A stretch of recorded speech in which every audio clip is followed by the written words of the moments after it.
Hi, everybody. I'm John. And I'm Ann. And this is John and Ann's Wrestling Podcast.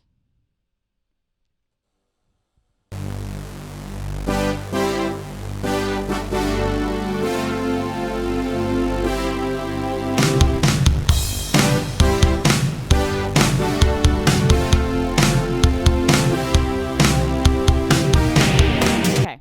I was playing bass. I was trying to play bass. I don't know if that was I just got to reading. say this before we get going on the wrestling stuff. Riverside FM, you're about to get the spiciest email from me you ever done got. Because, oh my God, why isn't the live media working? It's the thing I pay for. Yeah. It's the one thing I need from you. I can do the rest of this in post, and now I'm going to have to. Anyway. We don't have a great track record with podcasting software. Services. Somehow it fails to do, like, the thing it's supposed to do. Like, Yeah. it's never, like, something stupid that doesn't work. It's like the thing doesn't work. Yeah, it's like if you bought a car and they were like, oh, this car is great. Air conditioning works great. It doesn't move. Yeah. You turn the key in the morning to go to work, and it's like, oh, the car doesn't turn on. Sometimes it just doesn't turn on. Yeah. And it's like, what does it do? What does it do? For any Gen Z drivers out there, cars used to turn on with keys. Now they have buttons. Oh, right. I forgot. The cars don't have keys You know what's anymore. fun? Buttons makes more sense. It's the only, nothing else turns on with Buttons keys. does make more sense. Nothing else turns on with keys. All right. Anyway, let's hi, talk about everybody. wrestling. Let's Hello. talk about wrestling. To be full disclosure, I'm just going to be honest with the fans. I didn't get to watch a lot of wrestling this week. I had other things going on. But we kind of wanted to talk about that a little bit. Yeah, about how there's so much wrestling. So this, I think, is the perfect segue. I came into the bedroom. You were watching Impact. I did. I watched Impact. Yeah, see, this is the thing. I'm saying, like, I didn't get to watch much wrestling this week. I watched the full Impact show and part of the old G1 they reran after it. Yeah, because they do on Access afterwards. They do like New Japan, which is and our recording picks just it up. whatever. Yeah. And then last night I watched GCW Cleanup. wow, I didn't even realize you did that. Yeah. I was watching most of Collision, but it's just great because I think Impact is the perfect segue into that. There's just so much wrestling. There's too much for any one person or two people to keep up with all of it. So much wrestling. And if you have like a busy week where you're like, okay, I really need to spend my Wednesday night like catching up on this or going to bed early, or you're like, you've got a weekend where you're like, Friday and Saturday I have plans with friends, God forbid. Yeah, we went out to a quick dinner and movie with some friends of ours. And Collision just could not happen. Right. And so then you're like, well, and I don't even watch WWE. Like, I do not make a point to watch Raw or SmackDown. I watch that on Instagram in clips. That's how they want you to watch talent I like posts. Yeah. So I don't have to dedicate 6 hours of my week to that endeavor. Yeah. But, like, it's just amazing how even with the relatively small amount of wrestling I watched, I feel like I didn't see anything this week. Yeah. No offense to Impact. That's not a judgment on the Impact show.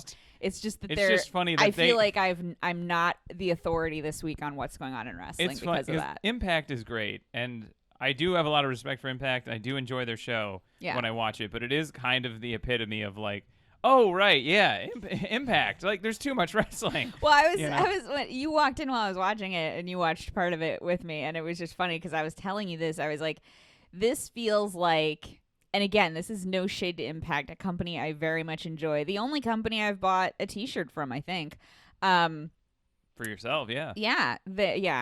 But it feels like it's the one wrestling promotion where it genuinely feels like I would meet a juggalo in the audience. Yeah, it does feel very, very juggalo. Like I go to a lot of indie shows, and I've been on a lot. I've seen a lot of these scenes in the last couple of years, and I would say that is this one scene where I'm like, somebody here has a tattoo of that running guy with the hair, and I think it's part of because of the way they mix the sound for the show. Mm-hmm.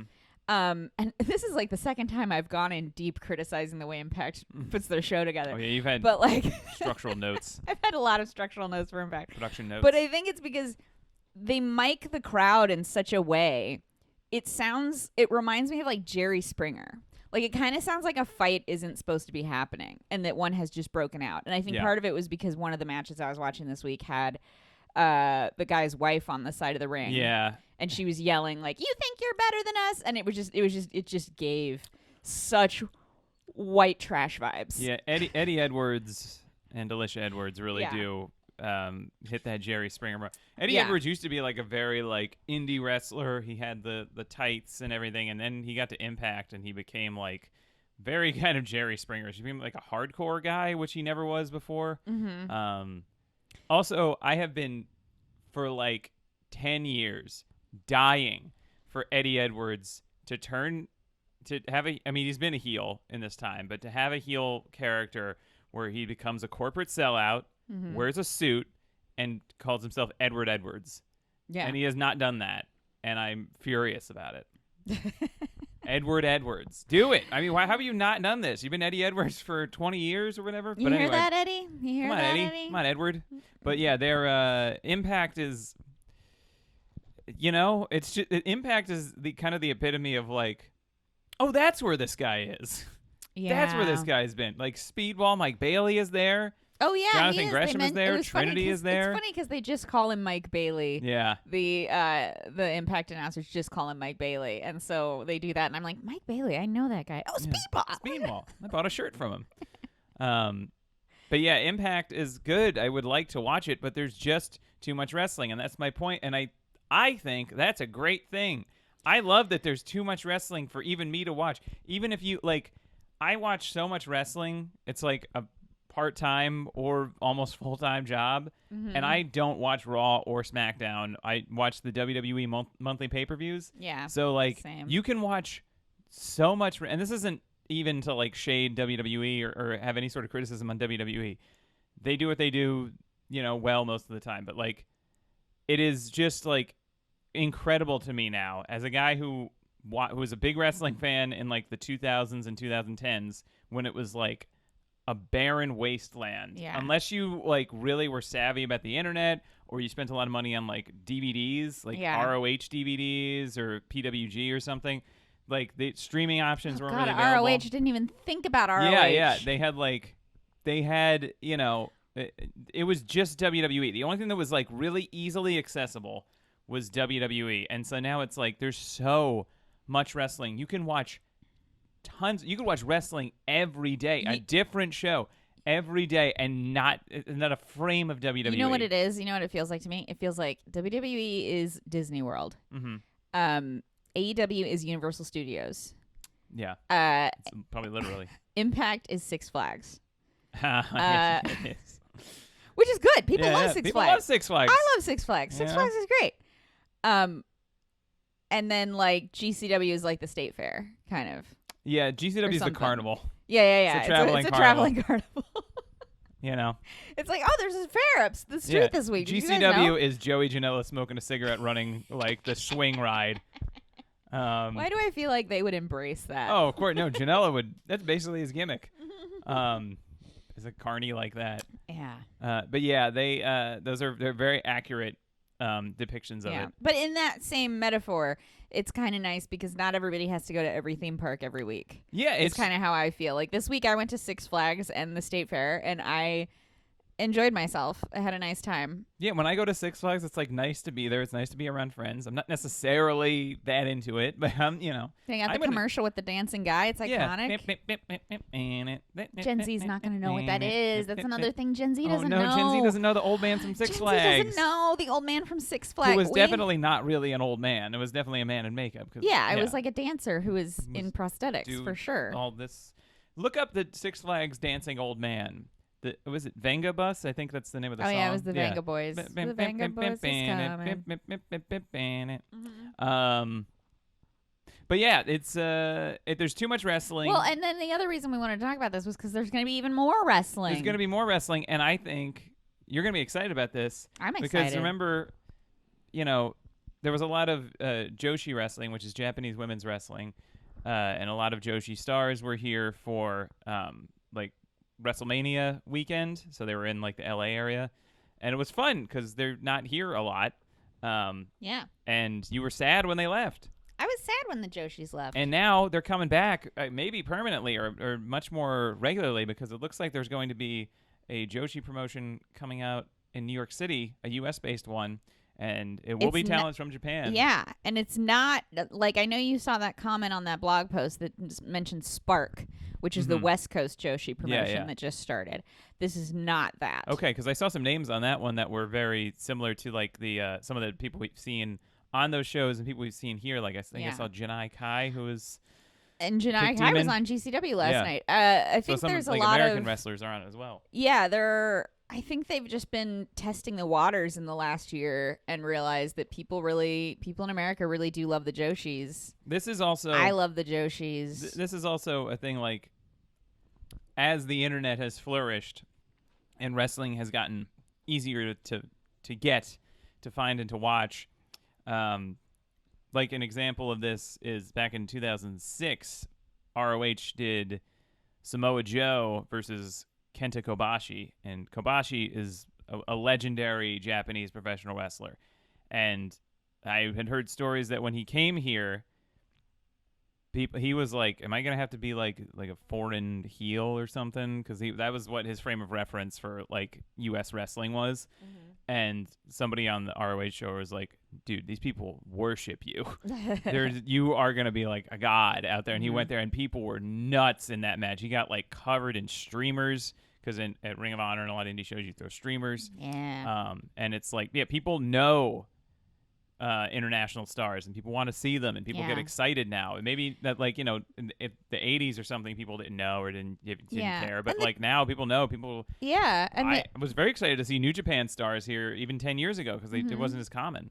Yeah, and the Joshis have such a distinct identity that I think is really accessible to people outside of pro wrestling, and I think that is something that they're tapping into with this new promotion, because what we read was that they're bringing in people from fashion and media and outside the pro wrestling world to like make it a really unique experience. Like they're going to spend a lot of money on the production of it, which I think is great, because I think it is, like, Joshi wrestling is very surreal and character driven in a way that lends itself to being kind of a real life anime. That's kind of great. And I think that they could get a lot of the audiences of anime, like anime audiences, J-pop audiences, K-pop audiences, like people who love fashion, that culture and that like vibe. I think I think they would really enjoy Joshi wrestling, and I think that's probably what they're trying to do. I think it'll tap into an audience that is not tapped into, and I also I think it'll tap into this. There's a lot of people who would like wrestling and wouldn't care about the matches necessarily, and I think that's a good audience to grab into. Yeah, and it's like any casual sports fan. Yeah. Somebody who's like, oh, I don't know like the intricacies of this sport. Like I can't speak to the fundamentals of the basketball team's skill, but I enjoy going to the basketball game. You know, like there's those people exist, and I think a lot of them could exist for Joshi, because Joshi has magic in it. Like there are Joshis that have magical powers. Yeah. So it's like it's a fun show. It's just waiting for the Comic-Con audience to discover it. You know what I mean? And not in a creepy way. No, but I'm specifically talking about like women too. Because when I think of those audiences, I don't automatically think of 100% men like you do. No, I'm just saying that they're inevitably. That'll be I'm trying to get you. They behave. I'm going to get you canceled this show. No. Erasure. No. No. I'm just saying those guys will also be there. Oh, for sure. But I just think that there are a lot of women who would love Joshi wrestling. Yeah. I mean, Stardom is one of the most popular promotions in the world. It's definitely like the number 2 promotion in Japan, and wrestling is very popular in Japan. So New Japan Pro Wrestling is, unfortunately, Old Japan didn't work out. No, Old Japan famously didn't work out. OJPW. Yeah. So we're excited about that new Joshi promotion, and we'll hopefully find out more about it soon. Did you want to talk about some things that actually happened in the Too Much Wrestling we didn't get to watch this week? Yeah. So again, you can tell me about it, because I didn't get to see it. I think it's fantastic that there's too much wrestling. I just love that there's so much that nobody can keep up with it. I think that's good. It means wrestling is flourishing. Maybe it's not hitting exactly the highs of the Attitude Era, like dollar-wise, but it's still obviously successful enough if all these promotions are being able to exist. But yeah, some stuff did happen this week.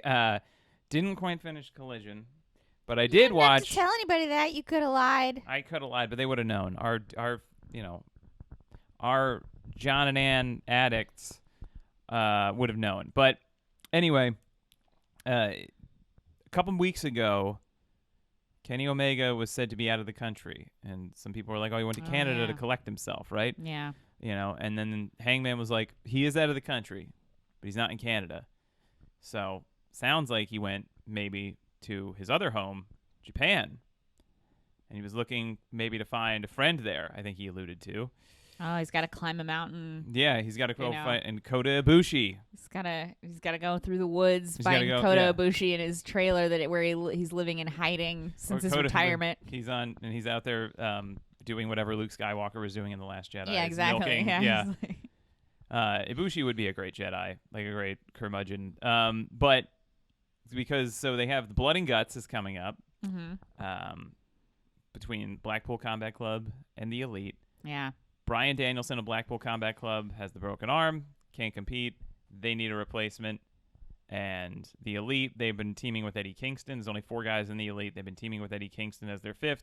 Eddie Kingston's in Japan. Congratulations to Eddie Kingston, by the way, the new NJPW Strong Openweight Champion, which is like the top title of New Japan's U.S. brand. Hang on, wait. I'm just remembering that here I am saying I didn't watch any wrestling this week. I watched 2 New Japan pay-per-views with you. Yeah. And Impact. And GCW Cleanup. I watched probably 4 hours plus of wrestling this week. And I'm like sitting here going, I didn't see anything this week. So much wrestling. I don't know what's going on. Anyway, continue. Congratulations, Eddie. We're very happy for you. Congratulations, Eddie. It was great. It was and also Julia, and congratulations to Julia. Julia's great. And Willow, you had a great match, and I hope you win the Owen Hart Cup tournament.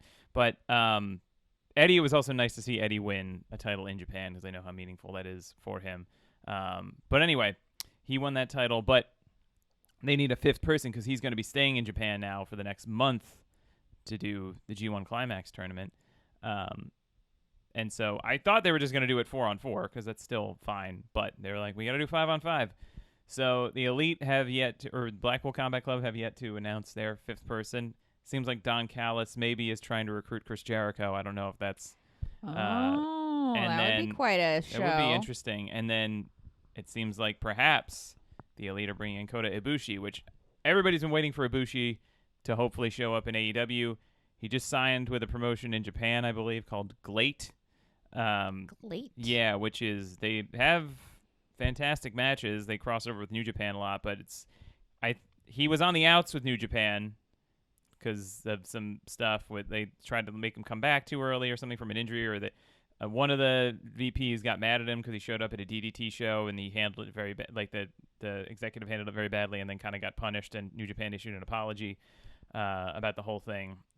But it seems like maybe some fences are being mended. But pre-Forbidden Door, they were like, Ibushi's not going to show up in AEW because he's not going to want to do any crossover stuff with New Japan. But now that that's over for the time being, it would be a great time to bring him in. It would be kind of weird to bring him in for Blood and Guts because it's such a crazy, aggressive match, and Ibushi is sort of... I mean, he's sort of a high-flying guy, but he also does... I mean, his character is weird because he seems like he's going to be real chill, but then he always goes into this mode where he's just going to murder you. But he and Kenny Omega are great friends. That's possibly great. More. Well, I'm excited for that. Yeah. What's this thing about Jey Uso? We got to hear more about Jey Uso. What's doing with him? The main event. Is that his name? Main event Jey Uso. That's his name. That's his nickname. Is that new? No, it's always been that? Well, no, not always. It was when he joined the Bloodline, because that was what Roman Reigns was trying to build him up as he was manipulating him into becoming his follower. He was like, "You're going to be the main event." I hear you. He's been main event Jey Uso. I get what. So I'm wondering at this point, is Jey Uso a better choice to defeat Roman Reigns for these titles than Cody Rhodes? I know we've been working towards Cody Rhodes, but the thing is, look. Do you really think they're working towards Cody Rhodes? I do think it's been in the background. At least Cody keeps bringing it up. But the thing, so look, New Japan is a place, like, I bring up other places do this too, but like New Japan is a place that'll constantly do this thing where they, and I think I've talked about it on here, they'll have somebody like work their way up to like a title shot. They'll get there. Kota Ibushi was a great example. He won the G1 Climax tournament, which is a month-long tournament. It's very hard to win. It's like very taxing, and to win it is like a huge deal. It's like one of the biggest things you can do in New Japan, in all of Japanese wrestling. He wins, gets a world title shot at Wrestle Kingdom, which is like their WrestleMania, right? Huge show. And he loses. Does he get another title shot a month later? No. He does. He has to win the G1 Climax tournament again the next year. And then he loses the title shot to Jay White. And then Tetsuya Naito, who was the champion, was like, well, the Wrestle Kingdom was 2 nights. I'm going to give Ibushi a title shot anyway. So anyway, look, it took him a year to get back there, and then he wins the title. So I love it when like New Japan does stuff like that, but it can really work. It can really hurt somebody. And in this case, I just feel like what Cody's going to be doing in between is he's not just having like the Brock Lesnar rematches and doing kind of the standard issue WWE booking. I don't think it's going to make anybody like that. I don't know. Maybe it'll be fine when we get there at WrestleMania next year. I'm assuming that's what the plan is. It'll be fine when we get back to Cody, and Cody will be great. And we'll all be excited for Cody to win the title, but it just feels like we should have just done it then. I don't know what's going to happen in between.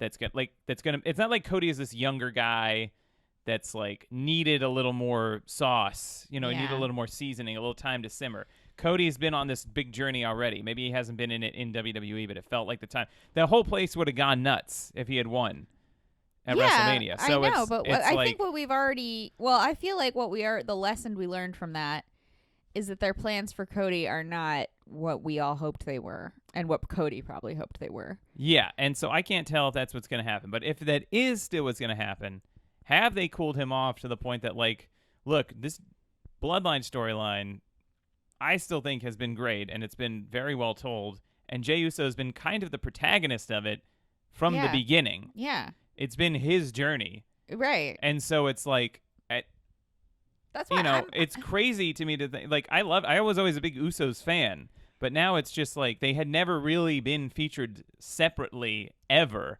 until this Bloodline thing started. And so now it seems like it would be best to just have Jey Uso win. Well, I mean, I can't speak to that, but I will say, like, in the casual viewing of this that I've done, it does always kind of feel like the Cody Rhodes thing was crowbarred in there. Mm-hmm. Like, it doesn't feel natural. Like, it's kind of like, it's like the Bloodline story at least has, like, you understand why everyone there is involved with each other and why they're all, like, mad at each other and, like, things that are, like, that's very easy to understand. I don't understand as a casual viewer who doesn't, pour over this every single week, the WWE product anyway. I don't understand why Cody's part of the story at all. Well, and I think that's the problem. Cody was only part of that story because he won a title shot and Roman was the champion. Right. So, which is like the lowest stakes you can have in wrestling, I think. Like, it's like there's nothing personal there. I mean, there is something personal there because we bring it, but like, I don't know that, like, story-wise from WWE's perspective, there's anything personal for Cody in this. I think they did do a good job of making it personal because of they brought it back to Dusty Rhodes, where Dusty Rhodes was like the main guy, the booker of NXT, and he was running NXT, and he saw a lot. He saw a main eventer in Roman Reigns, and Cody, his own son, he didn't sort of push that way, and Cody didn't even really get to work with him. Yeah. And so it was that thing where it was like he believed more. Roman Reigns and Paul Heyman were getting in Cody's head that his father believed more in Roman than he did in his own son, Cody. When did they do all this? They did it on Raw. They had a bunch of promos. Oh, okay. But that was when that feud was going on. So I do think they did a good job of making that feel personal. And also, I mean, the Royal Rumble thing with WrestleMania, that's just what they do every year. Yeah, I guess it just feels more personal with Jey. And again... It definitely does. Again, like, I cannot emphasize enough that I do not think WWE has any interest in making Cody champion. I do not believe that for even a second. Perhaps. If I eat my words next year at WrestleMania, I will eat my words gladly. But, like, I really do not believe this. I mean, I believe maybe they told him they would, and that they're not going to actually do that because that's classic. Or they'll wait. Well, another thing they do is they'll wait until it's, like, not cool anymore.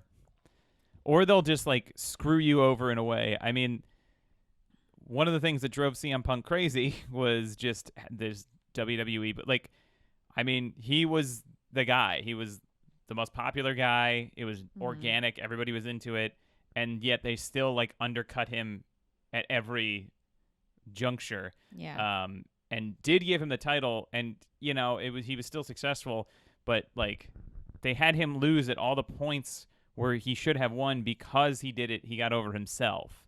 Yeah. And so they made sure that he wasn't as popular or as pushed as he could. And even when he was the champion for a year plus, he like never main evented the pay-per-views ever. It was always John Cena. There were John Cena fought this guy John Laurinaitis, who was just an executive there. I mean, he used to be a wrestler. John Laurinaitis is. Yeah, he used to be a wrestler, but he was like an executive there. He was this hated guy there for the most part. And he was just this like stupid authority figure, like cartoon character. And John Cena faced him. It was like a joke by that point that like CM Punk was never allowed to main event the pay-per-views. And John Cena versus John Laurinaitis of all people was main eventing. It just like made no sense for this. And Cody feels like he's in kind of the same position. Yeah, because I think they're incredibly petty, and I think people like that who are not company men are not going to be pushed in the way that guys like who are company men. Because again, like I feel like WB told us everything we need to know about how they feel about Cody Rhodes when they brought Brock Lesnar out at the Raw after Mania and beat him like that was all the information we need, like to understand where he stands in the company. It's also hard to tell because Cody is such a good performer. Like, he's a very good actor. I think he's a great wrestler. And he's really just such a strong performer that he can make it feel important, even if it's not. Mm-hmm. Like, even the Dom stuff that was just kind of like a whatever Dom feud. match was so silly. Yeah, and it's like, even that stuff, Cody can make it feel like, at least going into that, it felt like it was going to be really important or something. So because that's another example. Like, the match he gets at Money in the Bank is against Dom. Yeah, it's just like, that's another example of like they do not take him seriously. Well, and that was also because they were like, well, we have to have the third Lesnar match, but we're not going to do it at Money in the Bank. We'll wait till SummerSlam. So that was just like filler. But honestly, you could just like not even have had Cody have that match. You could just have Cody do a promo. You could do the stuff they did on Raw with Cody and Brock at Money in the Bank. Or have Cody run in during the Bloodline thing at some point to keep him involved in that story if that's the end game, you know? Yeah, I don't... Otherwise, at this point, I feel like he's in a different branch of whatever universe. Because he also like refuses to go after the Seth Rollins world title because it's not. Because that's the other thing. The other thing that's going to get in the way of Cody running next year for the title at running like he's running for office, but like like his chase for the title also has Sami and Kevin Owens in the way. Sami Zayn. Are they still? They pop up every time the Bloodline are doing something. That's true. They literally put them at Money in the Bank. They put them in like the box in the audience and interviewed them from the crowd. Because he believes in Jey Uso. Right, but like they're still in the story. So it's like there's so many people in that storyline at this point. It's hard to see where there's room for Cody to come back in. I think they're going to do a Game of Thrones. They'll kill off the Usos and Solo, and they're going to have new characters come in. Yeah, you'd have to. Almost. That is the thing about Game of Thrones. It was a great show for most of it, but it was just very like, I don't know how many more new protagonists I have in me to like get invested in. Yeah, and the thing is, like, Sami Zayn is so over too. I know. So it's like if Sami should have won the titles, really, and then Cody should have. Yeah, there's a lot of should haves, and now Jey really should, and people would go nuts. I can't stress enough how invested I was in that thing and how. Again, it was basically just the same thing you would see on a Raw tag team match where, like, so-and-so pins the champion to set up a title match, but it felt like such a huge deal because Roman had not been pinned. It was the first time he'd been pinned in almost 3 years, or over 3 years. And it just is, I just think it would be, like, it's so hard to create a moment like this. Mm-hmm. And they've done it almost by accident, like 3 times at this point. It's similar to when Kofi Kingston got, like, I can't remember. It wasn't like the original plan for him to kind of like get the title shot, but he just was so over and it just worked out that way. And they were like, just do it. Mm-hmm. But also Daniel Bryan was a champion and he's just very willing to like put people over. And it wasn't a thing like Roman where he's like not allowed to lose. Yeah. But I don't know. I think Jey Uso, strong case, just have Jey Uso. I don't think he's going to, but I would love to have him win. I think all your ideas for WWE are always good. Thank you. And Thank you. the ideas they come up with on their own are usually not as good. There you have it. That's the verdict. Yeah. Should we do Gossip Corner? Gossip Corner. Oh, shoot. Well, because this kind of goes into my awards, too. Yeah. Not really, but I have an honorable mention for my awards with it. But Brogan Finley had his wallet, not just his wallet. It sounds like his whole, like when you go visit the indie wrestlers at their shows. Yeah. I'm just here to visit. I saw you guys were in town. Thought I'd stop by for a quick visit. Yeah. They usually have like big belts, like fanny packs, mm-hmm. like money belts kind of thing, where they tuck their money that you pay them mm-hmm. when you buy a shirt or a photo or something. Mm-hmm. And Brogan Finley had his belt stolen, his like money belt, like because it wasn't just his wallet. Because we learned about this because Billy Starks posted about it on Instagram, mm-hmm. and if you go to Billy Starks' Instagram, there's his email address so you can PayPal him to help him recoup his losses. Yeah. But she said he lost all his money from his merch, lost all his money from his matches. Like, I'm like, it's like, a week of work or something that he's lost. I'm like, that's so awful. Yeah. Whoever is stealing from fucking indie wrestlers. Yeah, this is really. like, of all the people to rob in the world. Yeah, it really, everybody's like getting by. Like, I hope that you are addicted to so much meth because there's no other reason to do that. Yeah, that's the only excuse I will accept. The only thing could be if you are just so addicted to drugs that you're like, I gotta knock over this busker, Jesus. Like, I gotta rip off carnies. Mm-hmm. So, if you want to throw some money over to Brogan Finley, son of the great Fit Finley, brother of Bullet Club leader David Finley. Yeah.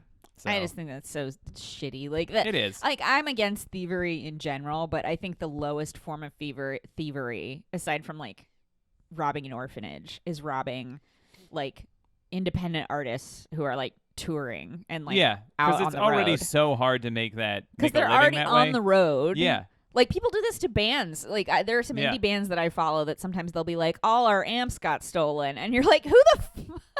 This is also like this is evil. I mean, theft is like worse depending on who you're stealing from. Like, generally, it's stealing from like people is usually the worst. Yeah. And stealing from artists like this is really just like stealing despicable. from people who are out on the road. They've got very thin margins that they're operating budgets. on.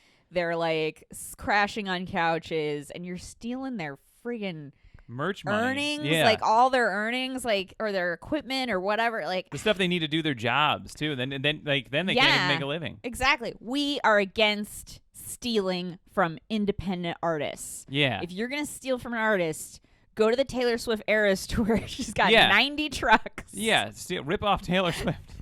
I love Taylor Swift, and I support the Eras tour. But yeah, she can absorb those costs. Yeah. Brogan Finley cannot. No. Anyway, that's the verdict. It's my new thing I'm doing. I mean, I know she probably has better security, but she does also have 90 trucks, so you've got to be able to get in. Yeah, she could afford to lose like 3 of them.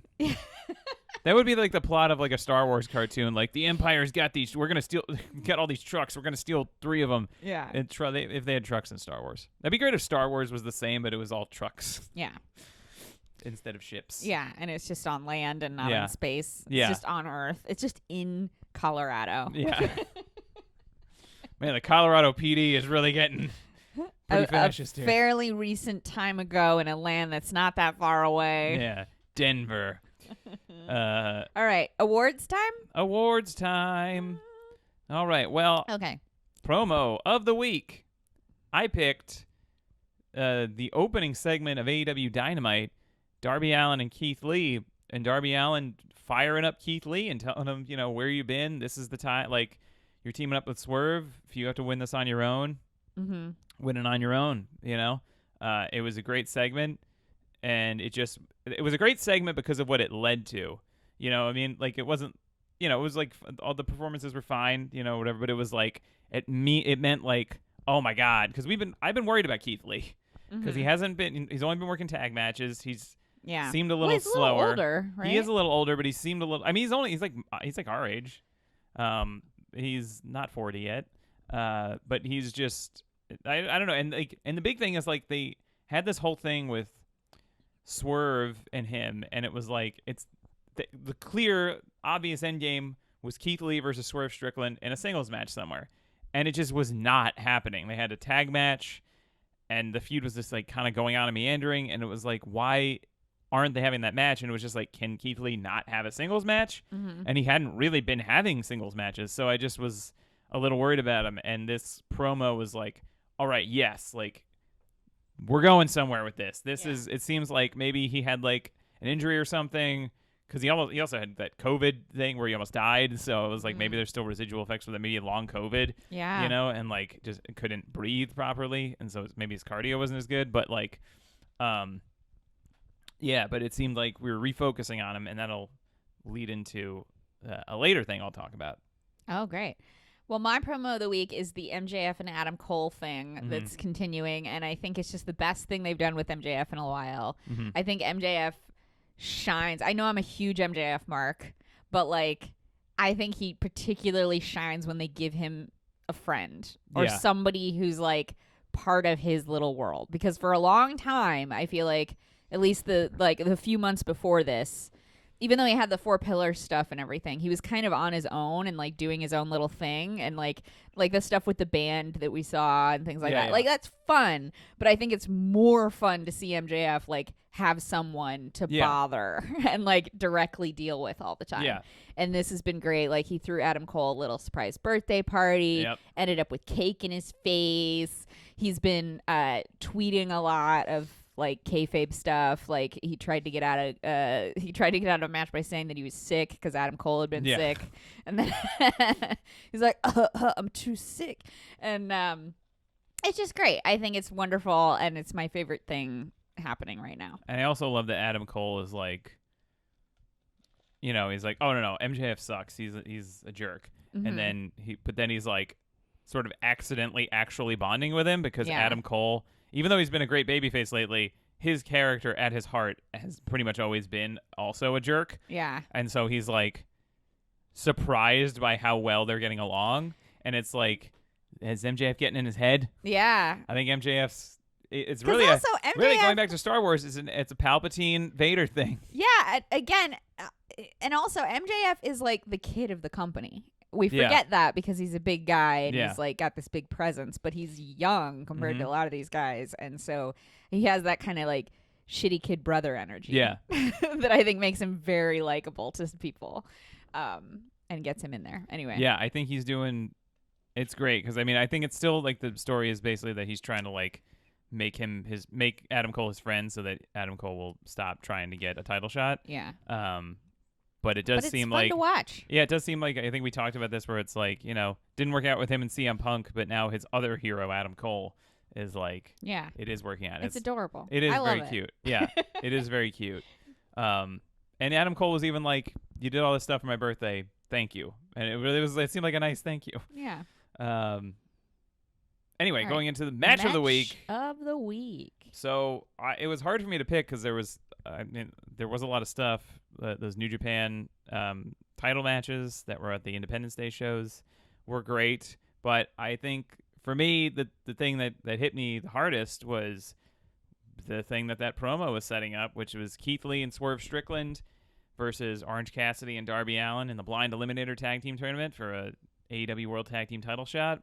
This was like a reemergence of Keith Lee. He looked fantastic in this match.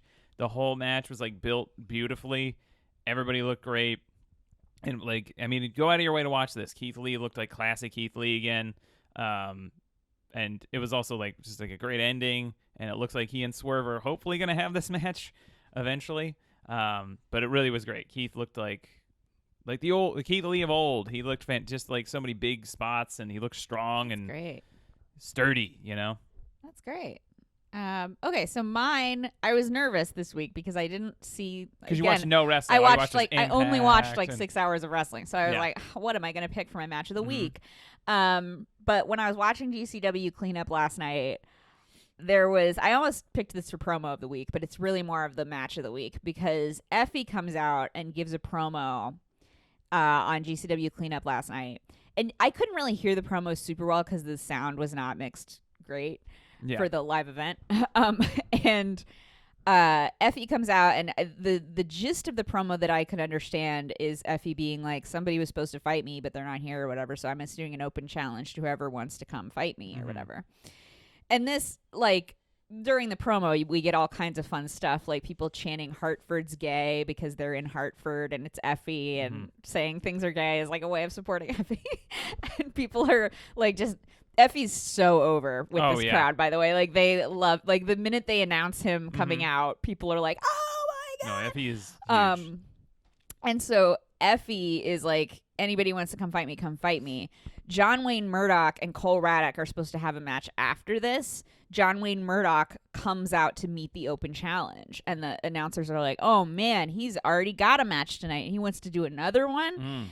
But then Cole Raddock obviously gets upset that, like, John Wayne Murdoch's doing this. So then Cole Raddock comes out and it becomes a surprise 3-way, which the announcers are sure to make a fun joke about. They're like, the best kind. And John Wayne Murdoch ends up winning, but it was just a great match because I really loved the build from, like, a promo, like, basically into the match that was scheduled next, but they managed to make it so organic of a build that at no point did I, like, tune out and look away, because it was like, oh no, oh my God, he's attacking Effie. Oh no, now Cole Raddock's out here. You know, it was just like that really fun, intense build to the match. And then they were doing lots of cool spots. Like, they had doors, you know, they did all the GCW stuff. They did the doors, they did the chairs, they did, yeah, it was great. And John Wayne Murdoch pins Cole Raddock. So it ends up being a nice end to that match. Oh, because they ended up finishing their own match. Right. So it was like, I was like, this is awesome. So anyway, that was my match. It's always what happens when you invite a third. I do want to say honorary mention to Brogan Finley, who was in the show last night, and when he came in for the opening 4-way, because UCW, you know, they love to do those opening matches of like everybody. Yeah, but this was a 4-way. And when Brogan Finley came in, the announcers were like, he could really use the win. That's all they said. They didn't explain to people why they said that. They were just like, he could really use the win. Anyway. That's how I would want to be introduced all the time. Just disheveled. Anyway. All right. Outfit of the week. Outfit of the week. I don't know. I picked Seth Rollins again. He had like a cool little puffy. I just like that he wears what he wants to wear. And he pushes boundaries. And, you know, I don't know if he's trying to do it like, I don't know if he's trying to be annoying or something, but I think it's cool. And he had this like big puffy like half shirt thing, but it works for him, you know? He looks good in it. That was what he wore on Raw, I believe. Seth is always good at outfits. He is. My pick is 2 people because they were in a match together. Wow. And they looked great. Billy Starks and Utami Hayashishida. I said it right on the first try. Holy crap. Wow, you did, yeah. So if you could see the way it's spelled, you'd be like, that is not something I'm going to say right on the first try. But I did it. They wrestled each other in GCW last night, and their outfits both were fantastic. Very brightly colored. Utami had kind of like a flame like motif going on. Billy had like her brightly colored kind of alien, you know, thing going on. Did you have the bunny head? I didn't see the bunny head, but I was like kind of fast forwarding through because I was trying to see just the matches. But like, they looked great. So that's my outfit of the week. You were skipping the entrances? I was not intentionally, but it was on Fight Plus, which is a great thing that you should get because you can watch the GCW stuff. And it's just hard to fast forward through Fight Plus in a very accurate way, you know? So I was just kind of like making sure that I could see as much of the show as I could. Yeah.